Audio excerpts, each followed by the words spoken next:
తాడేపల్లిగూడెం శ్రీనివాస గారి బజార్. ఈ వెహికల్ వచ్చేప్పటికి డిజైర్ అండి, 2017 ఆప్షనల్ వెహికల్ బండి ఇది. అంటే దీనికి ఎయిర్ బ్యాగ్స్ కూడా వస్తాయి వెహికల్ కి. లుక్ పరంగా చూడండి, టైర్స్ కూడా 95% ఉన్నాయండి. టైర్స్ అయితే కనుక లుక్ అయితే మాత్రం చాలా ఎక్సలెంట్ గా ఉంది బండి. ఒరిజినాలిటీగా కూడా ఉంది వెహికల్. వీడిఐ ఆప్షనల్ వెహికల్ అండి ఇది. ఇంటీరియర్ లుక్ కూడా చాలా ఎక్సలెంట్ గా ఉంది బండి. డీజిల్ వెహికలే.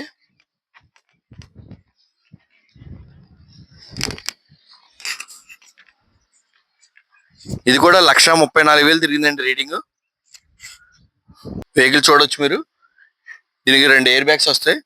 ఒకటి అటు ఫ్రంట్, రెండు పక్కల ఎయిర్ బ్యాగ్స్ ఉంటాయండి. దీనికి స్పెషల్ ఆప్షన్ బండి కాబట్టి 1,34,000 షోరూమ్ ట్రాక్ ఉందండి. ఎన్వైస్ వాటర్ వెహికల్ బండి ఇది. బండి కూడా ఒరిజినాలిటీగా ఉంది. ఏసీ కూడా చాలా ఎక్సలెంట్ గా వస్తుంది. బాటమ్ సైడ్ కూడా అంతా కూడా బాగుంది బండి. ఇంట్రెస్ట్ ఉన్న వాళ్ళు ఇది కూడా మన తాడేపల్లిగూడెం దగ్గరికి వచ్చి, మన శ్రీనివాస గారి దగ్గరికి వచ్చి రేట్ అయితే ఫైనల్ మాట్లాడుకోవచ్చు. చాలా మంది ఫోన్ చేసి ఫుల్ వీడియో చూడకుండా అడుగుతున్నారు సార్. ఒకసారి ఫుల్ వీడియో చూసిన తర్వాత అప్పుడు నాకు కాల్ చేయండి సార్. మన ఆఫీస్ దగ్గర అయితే కనుక తాడేపల్లిగూడెం శ్రీనివాస గారి బజార్, పెద్ద మసీద్ సెంటర్. అంటే ఎవరైనా చెప్తారు బ్రిడ్జ్ డౌన్ నుంచి లోనికి రావాలి. Thank you very much sir. బండి 17 బండి అండి, వీడిఐ స్పెషల్ ఆప్షన్ బండి. 2 ఇయర్ బ్యాగ్స్ వచ్చే బండి. 95+% టైర్స్ ఉన్నాయండి. కాస్ట్ వచ్చి 5,20,000 చెప్తున్నాం. రేట్ అయితే వచ్చి చూసుకొని రేట్ అయితే మాట్లాడుకోవచ్చండి. Thank you very much.